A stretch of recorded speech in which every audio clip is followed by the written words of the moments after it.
Joel, thanks for coming on. Hey, thanks, Dave, for having me. Let's dive into this. I've heard you a number of times speaking, and I love how you challenge phrases that kicked around. So it's not uncommon in the data center industry anyway. You'll hear this idea of sustainability, and usually when we say, at least from a stage, when you just hear people pontificating about it, it's not necessarily that they're not experts, but I rarely hear people agree, and it feels very homogenized, kind of in this theme of homogenization. When you think about data centers and sustainability, what does sustainability mean for you? How should we be thinking about it?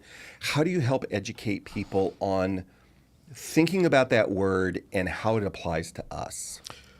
Sustainability to me is two things: reducing your carbon footprint and reducing your waste. Okay. It really boils down to those two things. It's taking a look at what you do in your ecosystem, saying, how do I reduce my carbon footprint? Maybe it's automation. How do I reduce my waste, right? That is the definition for me if I'm talking about sustainability in my world. And really, you can carry that definition onto pretty much anything, upstream in the construction space to downstream to the decommissioning space, right? How do I reduce my carbon footprint? How do I reduce the waste that I'm generating? Right. And it's the waste that you are generating, not your company, Right. not your team. The waste that you are generating. How do I reduce that? And that's what I challenge people all the time about. When you're saying waste, so my company like mine is involved in or fully owns these processes. First of all, we own our data centers. There might be one or two of the 70 plus that we have out there that are long-term leases because we inherited them, but pretty much we own everything. That's certainly our goal. A portion of our data centers are brownfield, meaning we converted an old chip fab or a warehouse manufacturing infrastructure or big heavy duty with substations or whatever, old newspaper firms, something like that. Right. Or they're greenfield, meaning we are building them, which is most of them these days, if not all of them, from the dirt up. We're able to impose our design and our will on that whole thing. But we're in the design process, we're in the build or construction process, we're in the operations process, and we're in the maintain and for lack of a better word, recycle process. So Sure. as technology grows and we need to repurpose or reskin, whatever. So we're in all of those things. So waste depending upon where you're at in the architecture side of things, in the design and build or pre-dev things, in operations, in maintenance, can mean different things. It could be construction material waste. It could be energy, heat, carbon output, all of these different things.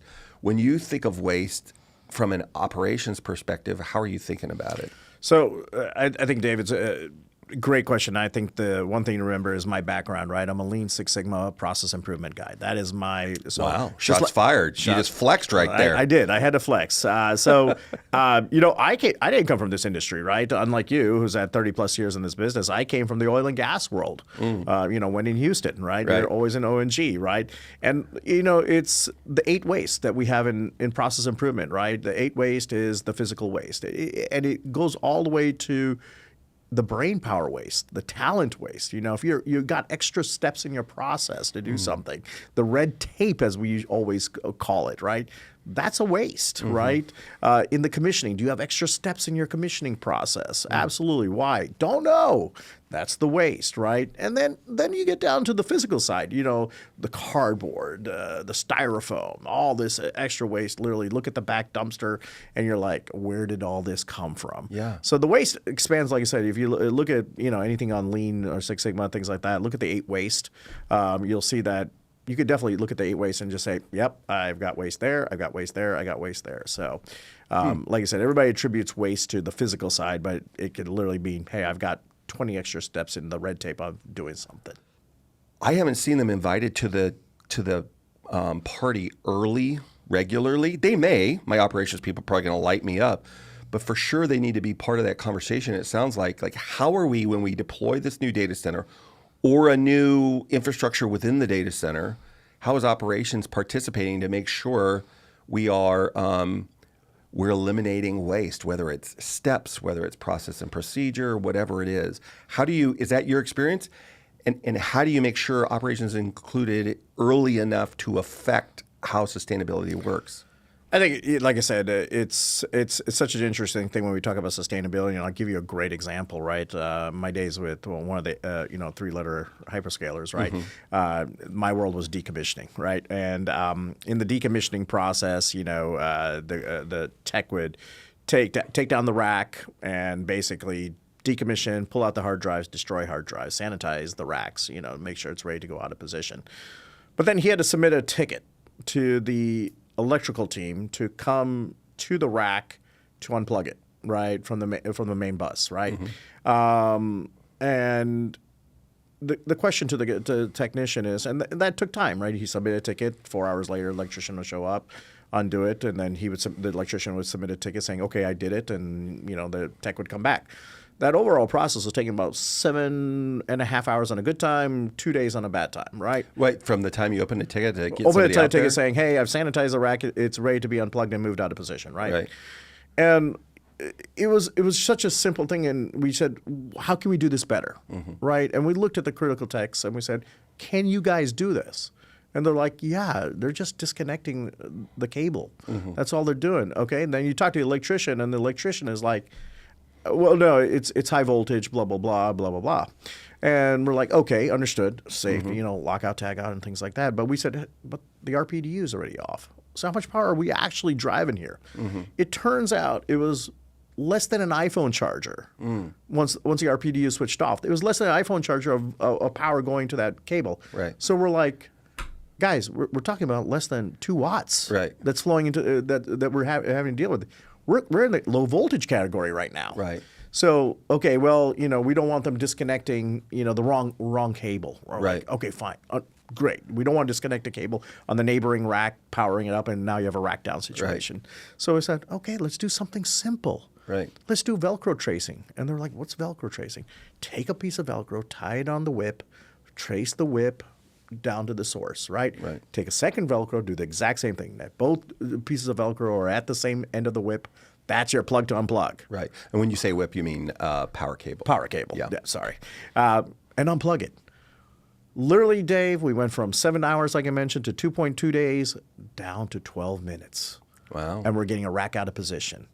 That's waste. That's right. You go to one of your customers and say, "Hey, I can get your electrons moving at scale this much faster," which is another way of saying I can get you training or making money or answering 911 calls or whatever the workload is this much quicker. They'd be like, "Heck to the yeah, let's do that."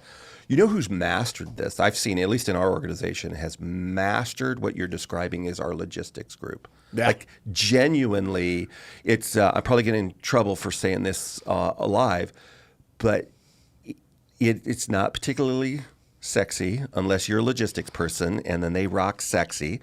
But to them, the ability to ingest, because we build these, like for us, we build mega data centers. They're big.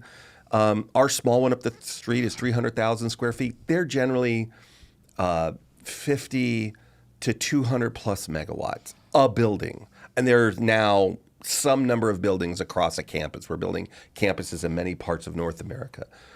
And so we think about that, man, this is amazing. This is huge. Sure, it is. It looks like it could be like a giant aircraft carrier. But the things, the people, and the systems and the parts and pieces that are going in that aircraft carrier or in that data center is times 1,000. Like it's a never-ending ingest and egressing of stuff. So logistics has gotten really good at this evaluation of, all starting with safety. How do I receive it? How do I get it inventoried? How do I get it to its destination? How do I get it operational? Etc. And we're going to talk about when it's time to remove it, how I do that. But they're constantly seeking. It feels like it's part of their nature now, just by necessity. And that rigor is growing in other places. But logistics really seems to have really focusing on this. Because logistics, it's literally they have waste, right? They carbon emissions, right? It's literally a waste, right? So you're absolutely right. And I just had dinner with a good buddy of mine, Tevin Taylor, out of Dallas with Pegasus Logistics, and they've actually put in a director of sustainability now, right? They're looking at their white glove service to a lot of mutual clients, like the big names, right? And they're looking at alternate powers, hydrogen-powered trucks, alternate jet fuel. Right. It is sexy. Alternate jet fuel. Alternate jet cool. fuel, right? Hydrogen-powered jets, alternate jet fuel, hydrogen-powered trucks. How cool would that be if that's your job? Like you get to investigate this stuff, and then you got to not just QA it, you got to demo it and test it. Can't do it on a big scale, so let's put it in our RC cars or something. Like, how do you have fun with it? And then, can you imagine commissioning and decommissioning that? No, it's absolutely awesome. It's awesome, and you literally watched a Cybertruck go from Mexicali into the U.S. with a whole bunch of NVIDIA's server racks, and you're looking at the future, going, and there's no driver. Well, not with that attitude. Well, there's no driver. I just watched all the automation on the back dock loading it. There was nobody on a pallet jack. It was all automated. Wow. And I'm like, and we are here at the Jetsons era. Yeah. Well, we shouldn't be surprised because, material science places have been doing this for a while, and we've got a little bit more freedom in our designs. You know this. It wasn't that long ago where you would never have a multi-story building. No. Not even two. You'd never have mechanical infrastructure. I don't want any roof perforations. But we have added in some of our designs multi-story. So it's a little bit of an innovation. We've moved the mechanicals around. We're even flirting with the idea of not having UPS infrastructure for certain workloads and whatever, which is fine with me. But some of these other components within our stuff, it is either because of scale or speed or tradition or risk aversion or whatever, we're reluctant to adopt new ideas. And we see instances in other critical infrastructure where they've applied these things and it just leads to speed and accuracy. And I just believe that it's coming to our world. Environments are moving too big. They're too dynamic. There's too many things going on. And I need to know where each of my assets are at any one time in real time and their life cycle, not just the boilerplate information, but the heuristics of them, how are they operating, et cetera. I just think it's going to continue to get more sophisticated. Great example. You talk about UPSs, and yeah, it seems like it. And that's the beauty of our industry, right? We're thinking outside the box. We're thinking upstream. How do I get away from the dependency of the UPSs, or not dependency on the UPSs, but necessarily the variability of UPSs to handle everything that's coming down the line. So now we're looking at, which has become very prevalent, especially in the OCP world, is explain what OCP is. Open Compute Platform, right? Is rack level power redundancy. Yeah. So now you got battery backup units. These are looks like the old safety deposit boxes. Yeah. And there's about 10 of them in every rack that's giving about 4 minutes of juice to that rack when the power goes down, enough time for it to dump its data to its mirror image in order to give you that sustainable uptime, right? Yeah.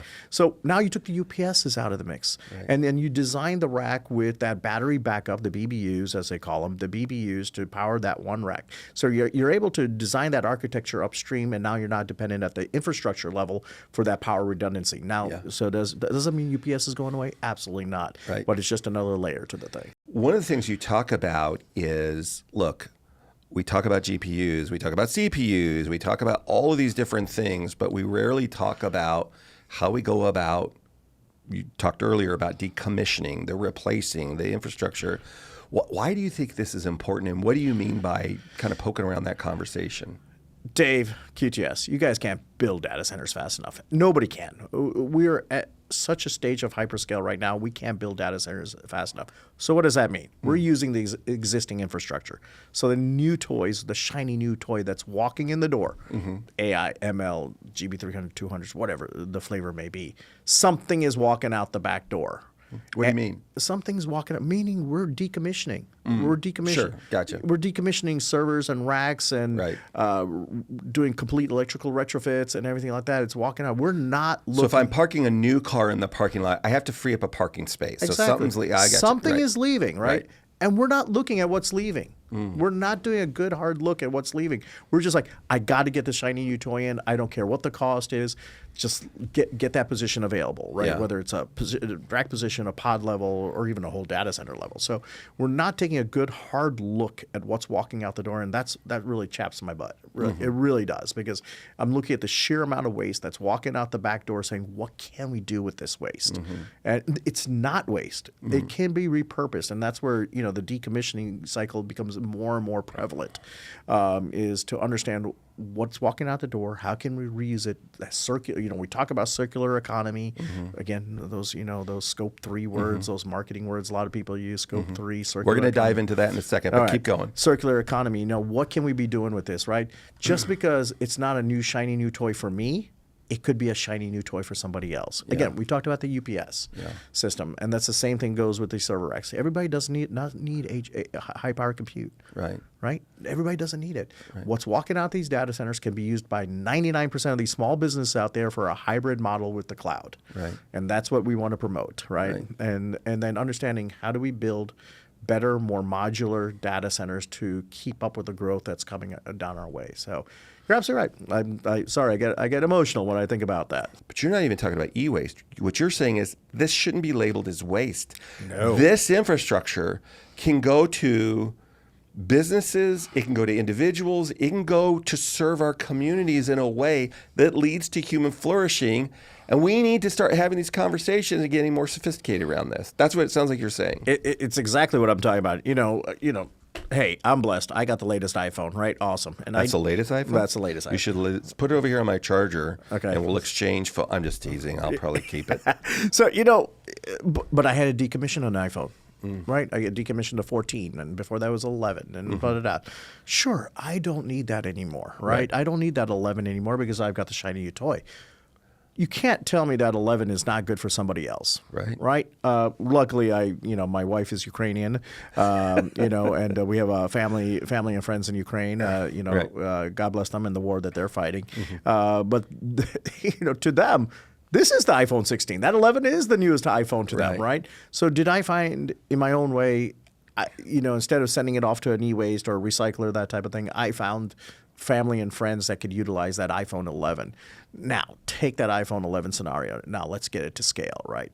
Again, everything walking out of these data centers. These things are, yes, it is not the big 120 kW AI machine learning servers walking out the door. These are those small guys, right? The 50, the 50, the 25, the 35, even the 8, the 10s, whatever it is. There is a market for that. There is so much of a market for that. Again, we're talking about quite a few of my clients. They utilize these secondhand servers for their online presence. So they do a hybrid approach, right? They've got the on-site premise server, and then they got the cloud, right? Great approach, great architecture. I love that. So this is where we need to start looking at is these servers. These servers also can be used in gaming. We're seeing a lot more of these servers moving from the U.S. out of the data centers into India and everything like that, and they're being put in edge sites for gaming. Right? These telecom companies in India are using. They're just buying up these old Dell servers and these old HPE servers right now, and they're taking it back to India and they're using it as gaming servers and small little edge closet sites for the telecommunication companies, and it's working perfectly. And again, refurbished laptops. Great. My laptop might be old, but it's not really unusable. Right. So you're starting to see a lot of. Again, it is not e-waste. We need to stop talking about how do we take care of e-waste. We need to start talking about more about How can I reuse? What is the circularity of this product? And it doesn't start at decommissioning, Dave. It starts upstream at the development side, saying, okay, as I'm building a product, well, whether it's the latest AI machine learning server, that type of thing, what does the end of life look like, right? What does the end of life look like when... Maybe if we change it from end of life to end of its purpose, like end of its purpose here. End of life to me, as you're talking, I'm remembering my days back when I was managing our product engineering group. So the first several years here at QTS, and it was all the senior engineer leaders, whether it's storage, network, compute, whatever.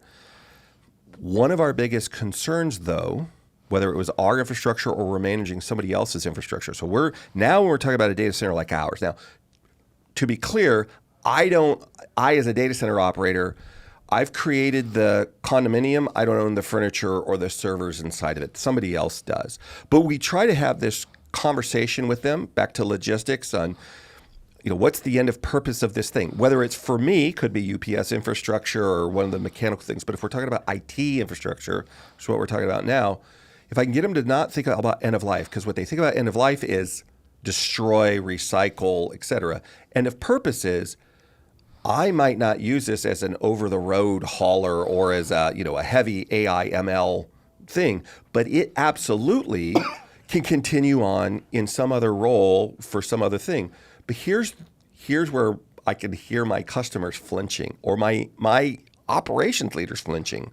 The risk, the data on that, the managing of that system, of that asset tag or whatever. If they're not sure that they can, it's fully sanitized, they're going to recycle it. They are not going to release it back out into the wild. And so how do you help people think through that risk of, one, what are the tools or the things that you do to reduce the risk? And two, how do you convince them that it's worth, like it's really not a risk? If you follow these processes and procedures, you can really release this infrastructure out into the wild, and it's perfectly fine. I think of decommissioning as, and I want people to start thinking about decommissioning as a cat with 9 lives. Think of devices with 9 lives, right? So when we say end of life, I want you to start using the word end of its first life. Okay. Right? And yes, it starts at it starts at the development side, right? And that's what we're not doing a good job of. The engineers, and they're brilliant, right? The guys that design these, like the hardware. How do I sanitize this? It starts at that level, not at the decommissioning level. We're already behind the ball if we're starting about trying to figure out how to sanitize that decommissioning level. We should have clear instructions at the very front end. So somebody upstream at the design level should be saying, okay, this is eventually going to leave my data center. Okay. First of all, what can it be used for in a second life? Right. Third life, fourth life, whatever it may be. Again, cat with 9 lives. And how do we sanitize it so that we remove all what I call is the toxic red media, the IP, the client information, that type of thing. So it really starts upscale. And don't get me wrong, Dave. I've working as a decommissioning guy, I've taken a dual power drill into a network switch to take out that persistent memory chip. But I've done that, and then I just look at this thing going, and now this is e-waste, right? But have you ever? I got to ask. I'm flinching. It feels like you and I, in our different journeys, probably very similar things. Have you ever had that thing where you get done with your DeWalt drill, you go to sign off on the paper, and you're like, wait a minute, what was the chassis name? HPC 7? What does that say? HTC 9 or HTC 9. It reminds me of a Far Side once where he had this guy in looks like religious robes, and he's reading the original transcript, and it says, wait a minute, celebrate, not celibate? Like 5,000 years of tradition, they misread it. But have you ever had that where, if you're unplugging a wire, that's one thing. You're like, oh crap, I dropped this thing. Let me replug it in and restore it and whatever. But I'm not going to lie that maybe a hard drive hit a degausser or a drill bit hit a something. Out of a gazillion things, there is very few things as an operator, an IT guy that you're like, oh, you can't have. Almost everybody has a story. You can't have two stories. No, that's true. No, I've got a lot. We don't need to stories. confess. We don't. It's great for the soul, but it's horrible for the reputation. So let's not. But getting back on point, Dave, we're starting to see that. I'm part of the IEEE working group for data sanitization, and we've got the hard drive manufacturers in there and everything like that. And it's refreshing to hear they're talking about reuse. Are they? They're not talking about I'm sitting there with the guys from Hitachi, the guys from Intel, the Western Digitals of the world. You name it. These OEMs are actually on this working group with me, and they're actually walking us through what sanitization is. Right. So hey, I don't want you. Yeah, sure. Somebody somewhere in my organization is probably flinching because they want you to buy a new hard drive. Sure. I want you guys to reuse it. And I'm going to teach you guys, based on how we made this thing, how to properly sanitize it, right? The virtual sanitization, right? So that you could reuse these hard drives.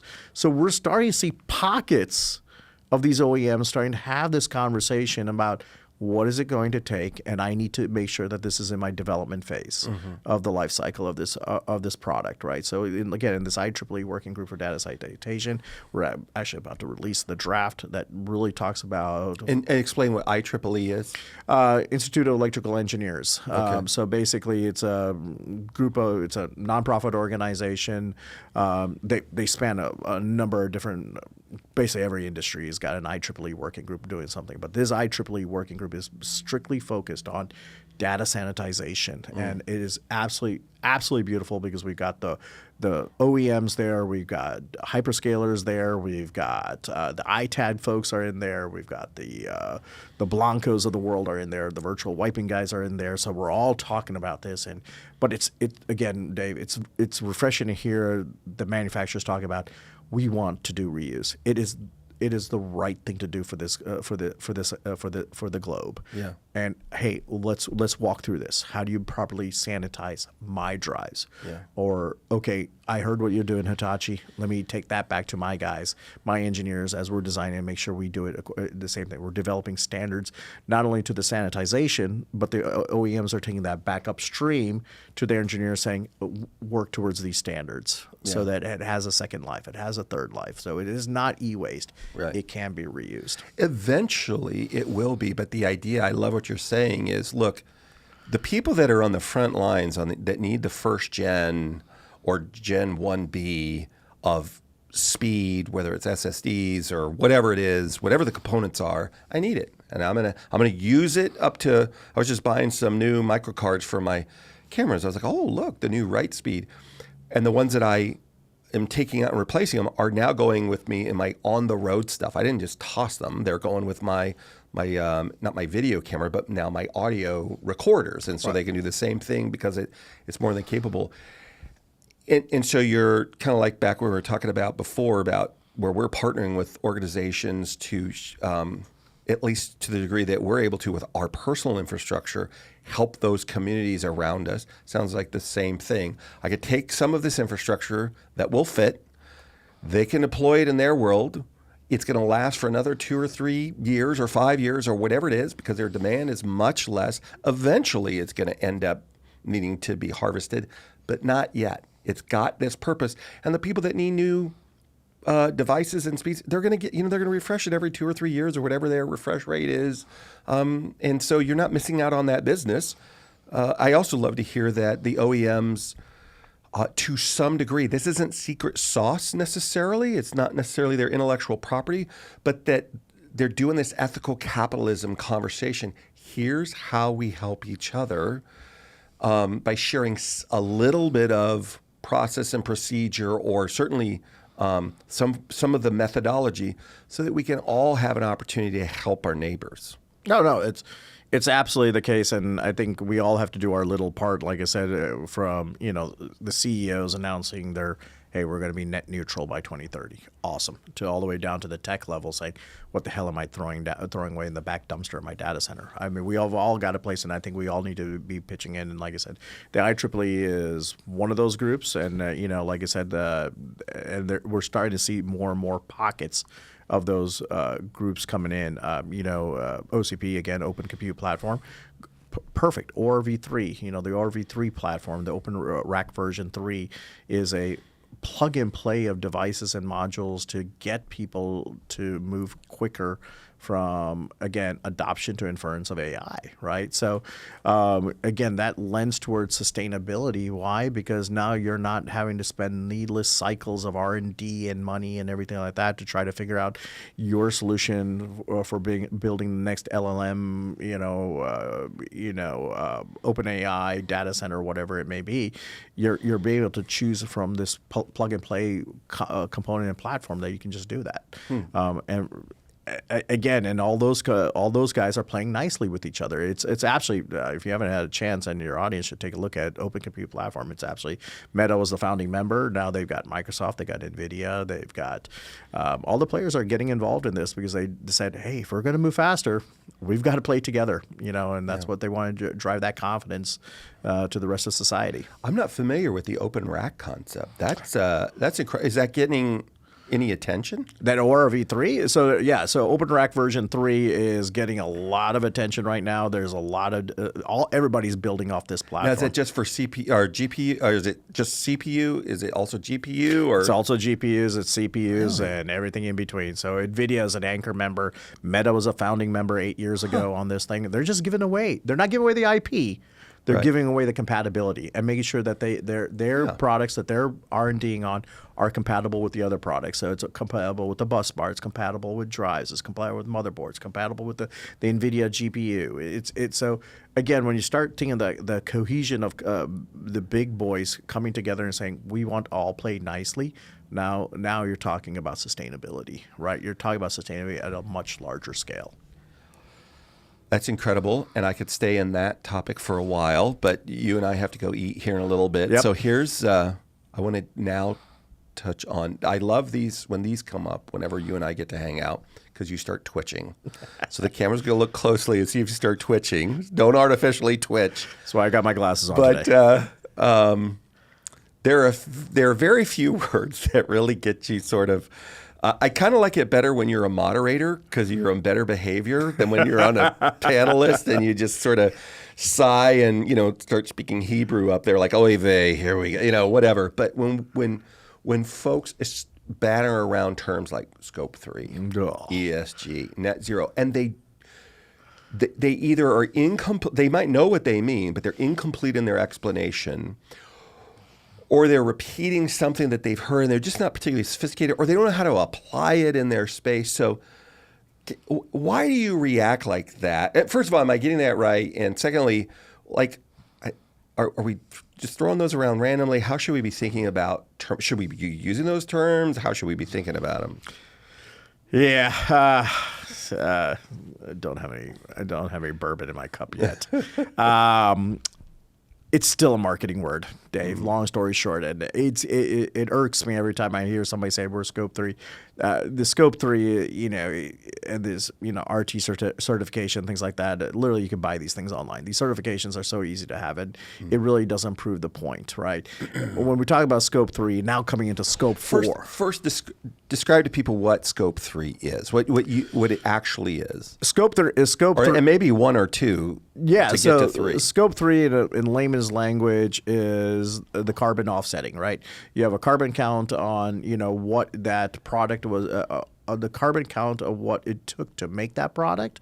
What is the carbon count to decommission that product, and what's the carbon count to reuse that product? So it's basically a carbon counting along its life cycle, right? Okay.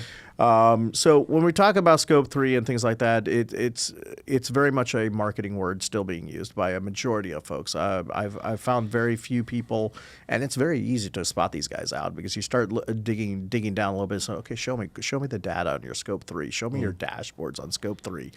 Oh, we got the certification. Great. I see the stamp on your website. Mm-hmm. Great. Looks great. Website. Mm-hmm. By the way, great website. Mm-hmm. But show me the data. Show me your dashboard. Show me your real-time Scope 3 metrics. Mm-hmm. And 9 out of 10 people can't push that out, right? Mm-hmm. So we're starting to see, again, and now we've got Scope 4 coming into play now, which is second life, third life type of evaluations on things. So again, without calling out names or things like that, I think we just need to do a better job in staying away from the labels and really put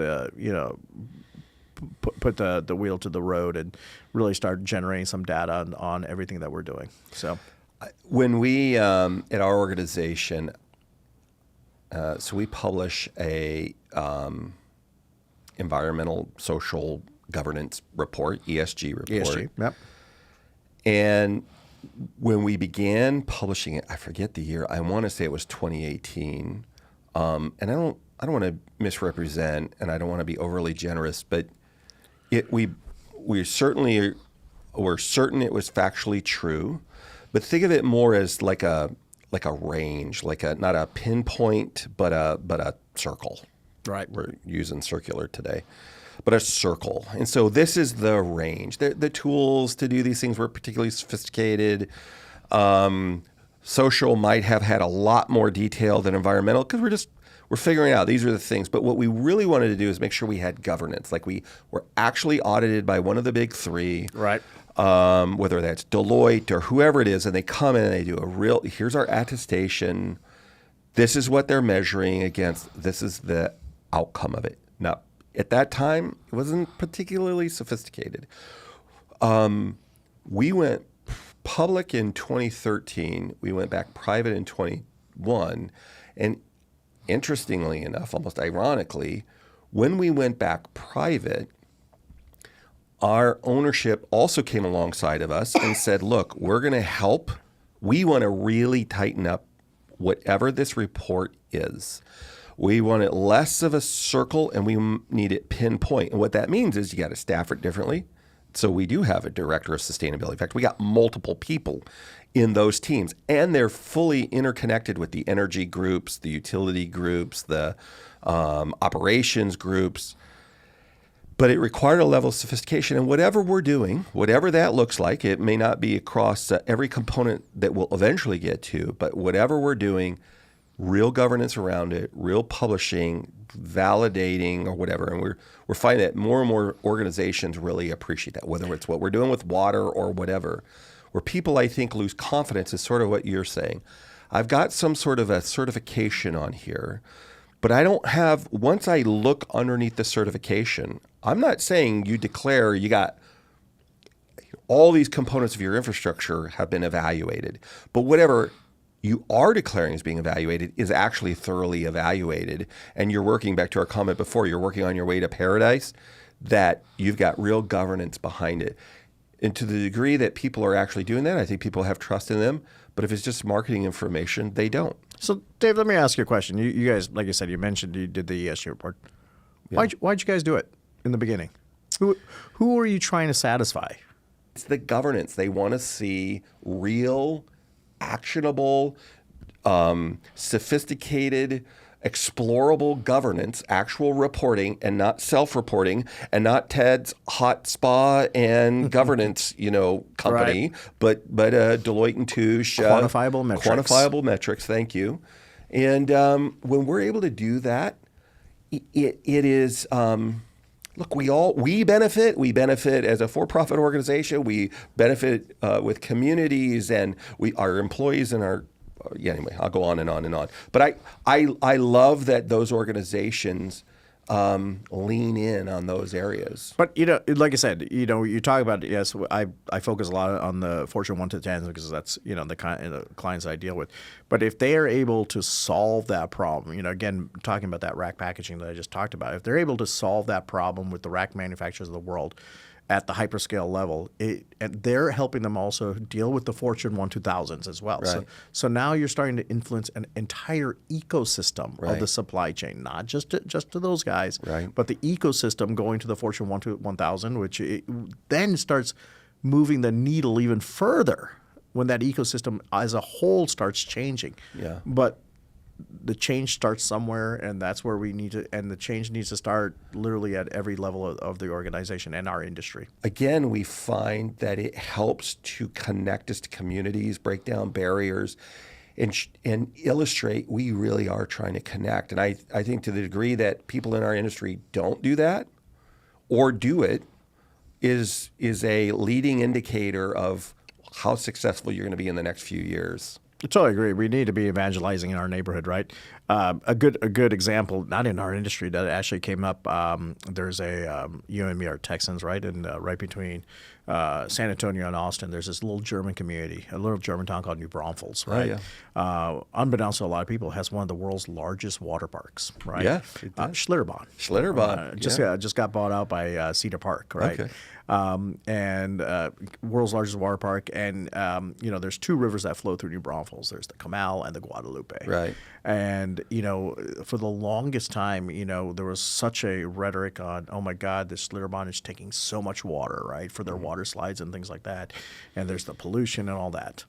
And Schlitterbahn had to go on I remember this so clearly because the family's name was Henrys, the Henrys in New Braunfels. They were actually, one of them were my parents' neighbors. And for the longest time, they ignored, right? They ignored because they leaned on the fact that they were bringing so much to the economy. The tourism was ridiculous. The size of New Braunfels tripled over the summertime every day. The economy was booming. But at a certain point, they said, okay, we need to stop the rhetoric and we need to get back out there into society. And what they started talking about was their technology supporting their water use, right? It turned out, and unbeknownst to everybody, that they had one of the most complex water systems that's ever been developed. They were actually, yes, they were taking water out of the Guadalupe and taking it out of the Comal River, but they were putting back into the river water that was 87% cleaner than what they took out of it. Right. And if you think of the rednecks that are going through that water, that's pretty incredible. Hey, man, I've done a lot of tubing down that river. I almost drowned. Speaking of tubing, my wife fell out of her tube on the Guadalupe, right where it goes through one of those little chutes. Yep. Yeah, that's how she knew to marry me, because she was spinning in there and I had to rescue her. Plenty of nighttime tubing as well. You got to try that midnight tubing, by the way. But again, they said, okay, we got to get out there. We got to talk to them about our technology and what we're doing for the environment. And when it came out, everybody's like, really? Right.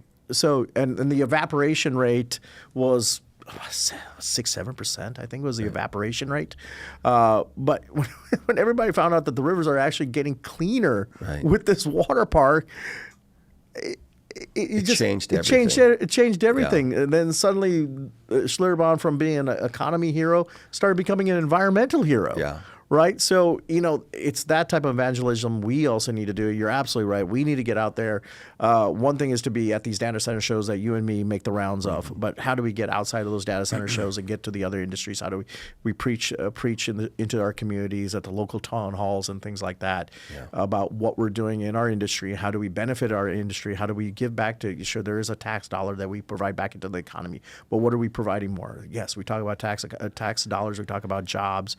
Which we still get a bad rap for, because square foot to square foot, we don't employ as many people as maybe a super Walmart or something like that. But what else are we doing here, right? So yeah, absolutely. But when you sit down and you listen, and they would start saying, well, we're concerned that you're depleting these resources, that you're damaging the environment. It's not just taking water out, but what's the consequences to the wildlife? What's all these other things? Great point. Understand it. I wouldn't want to have one of those people near me either. Can we walk through with you not only what we've done and how we thought about this, but this is our ongoing process. This is our budgets. This is who we hire to engineer those things. This is how we train people. This is our rigor. This is to the independent agencies that come and check on us and audit us. And this is how we can be transparent with you. And maybe we can find mutual things. And by the way, not only that, but it's a weird meteorological environment between Austin and San Antonio. How can we have ice and be hot as the surface of the sun? Like, people from Venus, don't want to come here. It's too freaking hot. In the summertime, I've been out there racing dirt bikes in that part of the world. It's hot.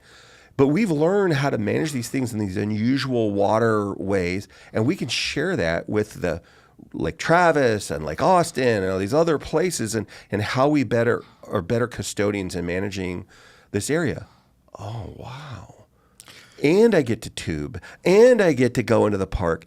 When you sit down and you listen, and you're not lecturing and just starting off with tax breaks and economic benefit, super important, but all these things are important. I think you capture people's imagination and they want to do business with you. No, you're absolutely right. As an ex-Loudoun resident myself, Leesburg, Virginia, love that town. There is not enough evangelism going on by the city and the counties, the county commissioner, especially considering the concentration in Loudoun County. I think you guys do better here in Duluth than they do in Loudoun County. Well, Buddy's doing pretty crazy good job, and he is singing it loud. But it's a skill everybody has to develop. But I'm just saying but it's a skill everybody has to develop. But again, when the commissioners know they're getting this and the concentration of data centers, you can't rely on having, let's do it this once a year. Sure. I'm talking about you should be having this monthly. Yeah. Right? As people are coming into the area and everything like that, and as the concentration is growing in that Loudoun County, the evangelism needs to keep up with that, right? We have a certain amount here in Duluth, Georgia. Awesome. You guys are doing a great job. It's got to be a multiplier over there in Loudoun County. It's got to be a multiplier in the Tri-City area in Pasco, Boardman, Oregon, right? That's getting inundated with data centers right now. It's got to be the same thing, Dublin, Ohio, right? They're actually doing a better job, actually. Columbus, Ohio, Dublin, Ohio. There's actually weekly meetings of the commissioner but with you know their why? audience. No, I agree. But in Iowa and other places. But here's why. This is why I think. I have great affection and love for Loudoun County. I know you do too. But here's why. Because they were the early adopters. Sure. For the first 15 years, nobody, they didn't even know. And then all of a sudden, like mushrooms, one night, they went to bed and the next day, there's 4,200 megawatt buildings all around them. And they're like, what's going on? And so it's a great cautionary tale to the rest of the world. We have complete teams, both in community impact and pre-dev and all these other groups that spend time in these communities, not trying to sneak around, fully involved in civic organizations, government organizations, business organizations, transparently. Here's what's going on. Here's what we want to do. Learning our lessons by things that we experienced. How we communicate with utility. Is utility really got something to give me? Or did all of a sudden they get caught unaware, cough, cough, Dominion? And now, so we've all learned. Dominion's learned. We've learned. But it's, they definitely took the first punches, and now we're able to apply it. I applaud them for trying to, what they are doing, I don't know if they're doing weekly. They're certainly doing much more frequent. They are. But they took it on the chin. Oof. And I think it's a skill that had to be learned. And the beneficiary of that is spreading across the country, because we don't want a repeat of that for sure. Yeah. They brought in the same PR, I think it was like 4 years ago, probably 2021. I think they brought in the same PR firm that had to handle the Exxon Valdez and the Transocean rig that went down in the Gulf of Mexico. So I think they finally realized we need to get ahead of this. We need a professional PR organization, but we can go on and on about that. Yeah. Like I said, it's an interesting. Like I said, the evangelism is something that, like I said, I appreciate everything you do, and it's we're talking about evangelism. I know we've been talking about, and I know you're probably getting down your little row of questions there. We're talking about that on-site generation. That's another thing. Here's another shout out, Tony Grayson, one of our friends, right? But it's, again, we are so far behind, right? We're so far behind on nuclear technology and small fission reactors and things like that we just need to start. It's first awareness. It's evangelism first out in the public, right? Yeah. You talk about nuclear today, everybody's thinking Chernobyl, right? Or this, the meltdown in Japan and everything like that. But inherently, nuclear energy is safe, right? It's the safest. It is, and it's the greenest. It's the greenest. It's the greenest. So why, Tony will say, dude, I was with, the 40 guys under the 20,000 feet under the ocean, right. And I had that reactor sitting in my, in the back of my room there, and I was fine. He got less exposure, if I remember correctly, on that sub, sleeping in a bunk on the sub, than he does on a 5-hour plane flight. So why can't we do this? Why can't we do this at a scale on land? On premise. Right. Well, I mean, there for sure. So in on-site, there is no doubt in my mind, I'm not speaking for QTS, this is just for me, there's no doubt in my mind that a significant amount of energy in North America, maybe in the world, is going to be nuclear energy. When that happens exactly, I don't know. I've interviewed people from Idaho National Labs multiple times, people from Georgia Tech, MIT, other places multiple times that are very close to this conversation. And they're nuclear scientists, and this is not new to them. They've been in this space for a long time. What's the step? Is it hydrogen fuel cells? Is it natural gas? What is it near term as we step into those things? Because we don't have I think we've got 2 designs that are kind of approved through the Nuclear Energy Commission. But whatever it is, for sure. But back to evangelism, one of the things that and my kids, for example, my daughters, who are all in their 20s, and I don't agree on very many things about politics or religion or whatever, but they themselves are very bullish on nuclear energy. Like, it's not even an argument with them. People in my age group, the silver hair, 50s and greater, there's a lot of misinformation we have to walk through. Because we paused nuclear development. We paused it. Yeah. In our generation, you and me are kind of close there, and we paused it. We paused it from, what was it, 1972, 73, all the way till, the 2000s. We paused it. So there was a whole generation of us that said, and we were fed the misconceptions, right? We were fed, and all we heard is the bad things and everything like that. And now here we are trying to reboot this whole thing. And absolutely, your daughter's generation is, they're actually digging into the details because they never grew up with it. Yeah. So they have to learn. Right. And what they're learning is, heck yeah, this thing is safe. It brings energy sovereignty. It brings, these are all the things. There are things, challenges. But one of the things I was reading, we'll see how it pans out, but is the waste recycling. Mm-hmm. In this report that I was watching or listening to, it's estimated by the 3rd or 4th reuse of the waste. Right. It gets down to less than 50-year, 30-year half-life of the thing. We'll see. I don't know. I'm not an expert in that area. Right.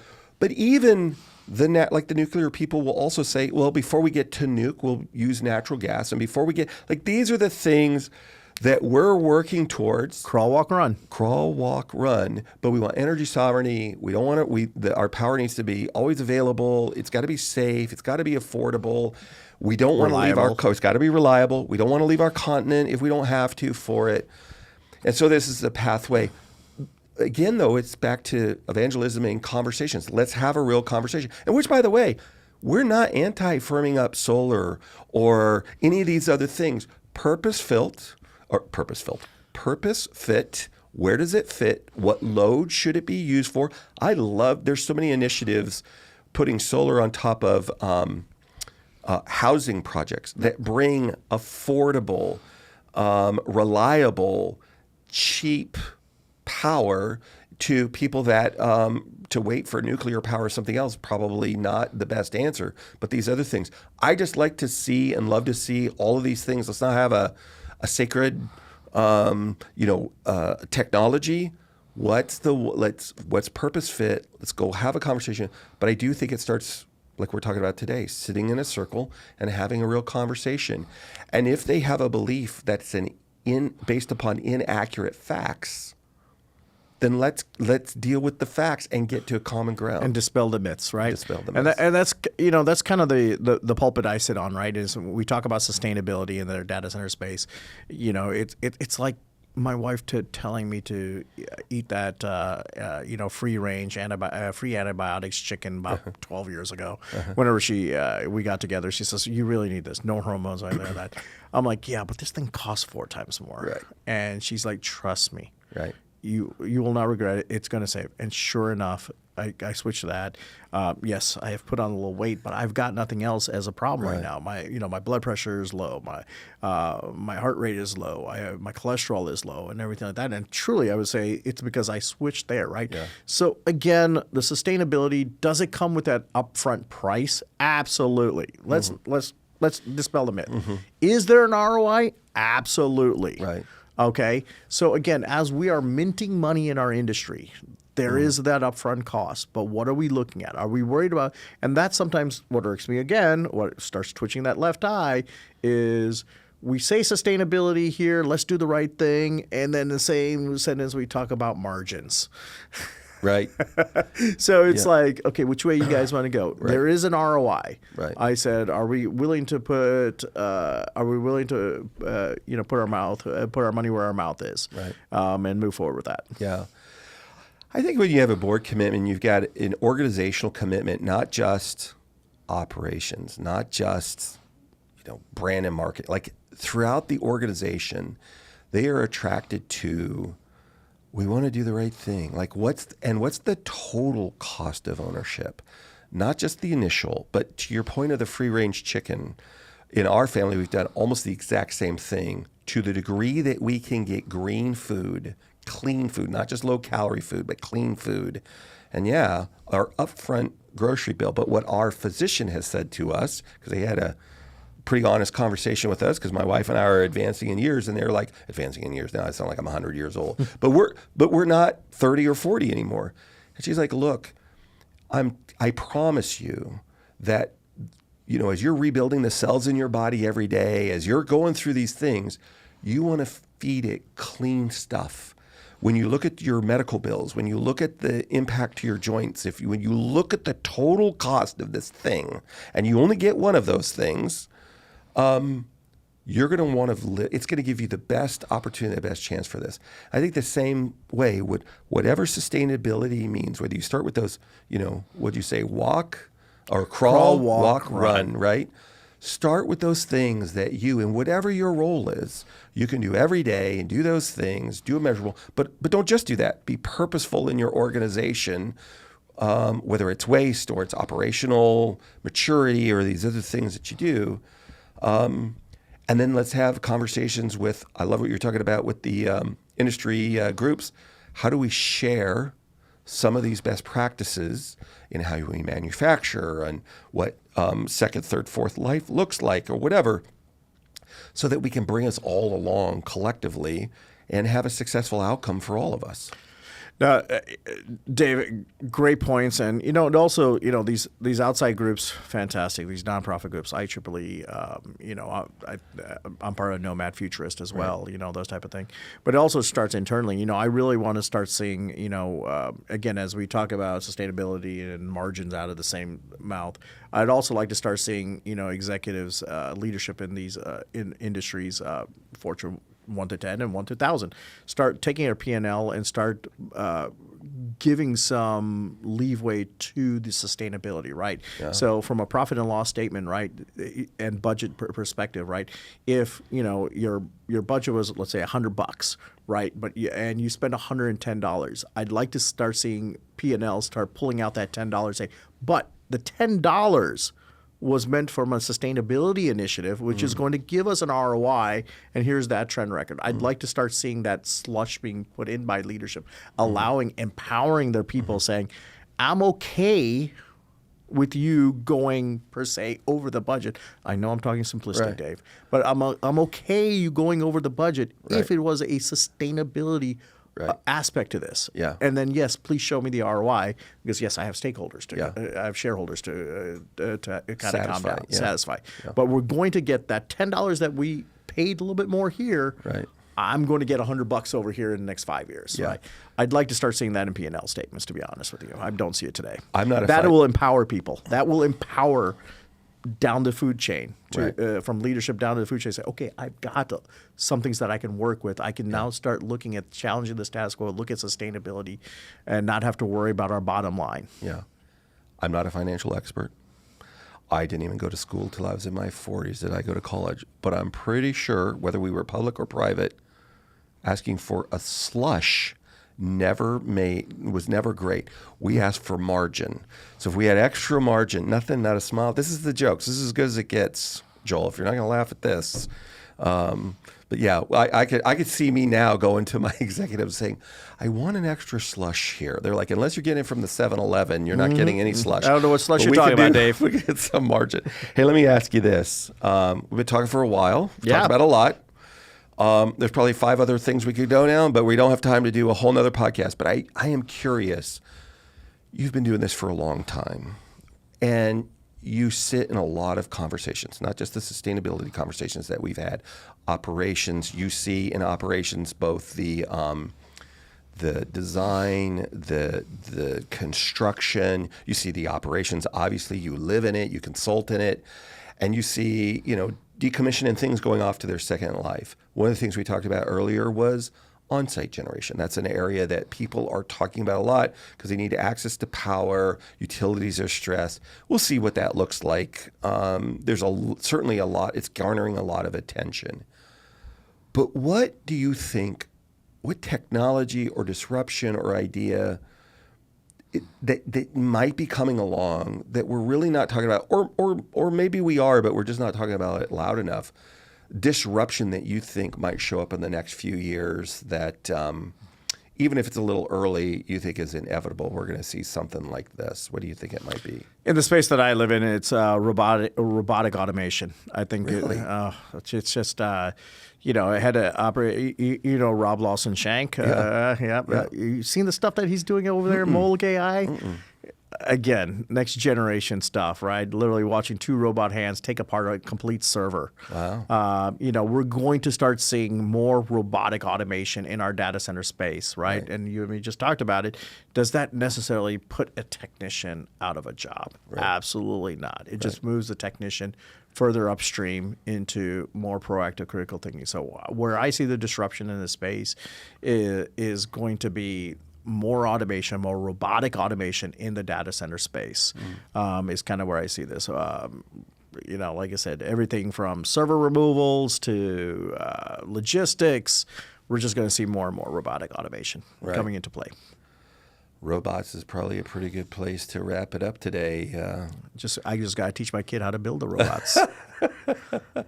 Again, that's where I shift her from. You know what? She doesn't have to worry about it. Again, everything shifts, right? Now I just have to teach my child how to build robots, and especially when we talk about the LLM, right? I was recently at I'm digressing here, but I was recently at I bank with Morgan Stanley, and they brought me in for a kind of a workshop. Well, you used to until you started saying slush, and now they're like, we'll see. We'll see about that. So I kind of went in, and they had a workshop where they were talking about how they're using LLMs and AI modeling, right?